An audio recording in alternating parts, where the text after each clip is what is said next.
आज तो कार्तिक के साथ रेनू, रनिया और डोमन भी आया है। कैसे हैं आप सब लोग एक साथ?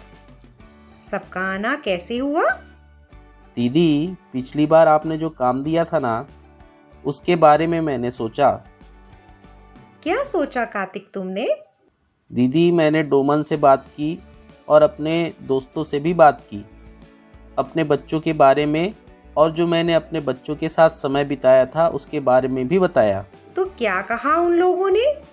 दीदी, उन्होंने मुझे वापस भेज दिया। सबने कहा, तेरा तो दिमाग खराब हो गया है, तुझे बहुत फालतू समय है। हाँ दीदी, मैंने भी सब लोगों से बात की तो सबने कुछ न कुछ उल्टा पुल्टा जवाब दिया। देखो, कोई भी नई चीज को अपनाने में परेशानी तो होती है। शुरू में वे ऐसा ही करेंगे, लेकिन जब उन्हें समझ आ जाएगा कि यह सब कुछ हमारे बच्चों के हित में है, तो आपकी बात जरूर मानेंगे। जैसा कि कार्तिक ने प्रयोग करके देखा और उसे समझ आया कि छोटी छोटी बातें हमारे बच्चों के लिए कितने काम की हैं। हाँ दीदी, मैं भी यही सोचता था, पर कार्तिक के समझाने पर मैं भी आपसे मिलने आया। तो अब हम सब शाला प्रबंधन समिति से क्या होगा? यदि हम इसमें जुड़ेंगे तो इससे हमारे बच्चों का क्या लाभ होगा? हमारे मन में बहुत सारे सवाल हैं। यह तो बहुत अच्छी बात है। आप सभी को शाला प्रबंधन समिति के बारे में जानना चाहिए।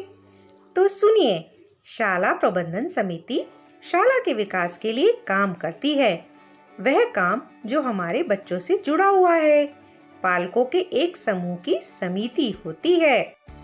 समन्वयक क्या होते हैं? बहुत अच्छा सवाल किया रेनू तुमने।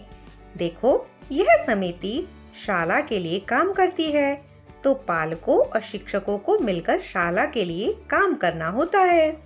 शाला प्रबंधन समिति के हाथ में बहुत सारी चीजें होती हैं, जैसे शाला का भवन यदि ठीक नहीं है तो उसके लिए सुझाव दे सकती है, और बच्चों के खेलने का मैदान, शुद्ध पीने का पानी और बच्चों के लिए शौचालय की सही व्यवस्था के बारे में योजना बना सकती है।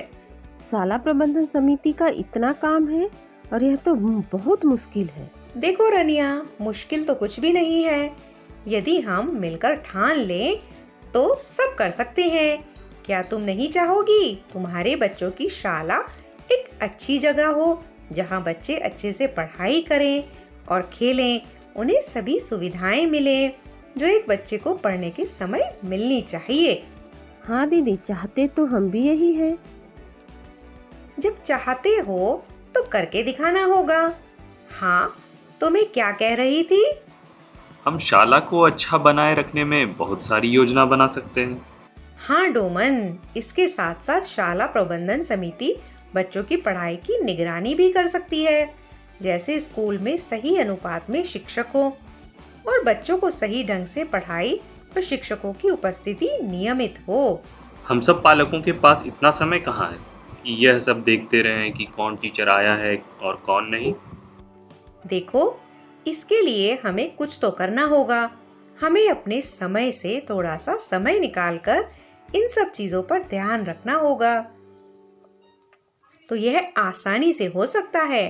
तो बताइए, आप सब तैयार हैं अपने बच्चों की भलाई के लिए, शाला प्रबंधन समिति के सदस्य बनने के लिए?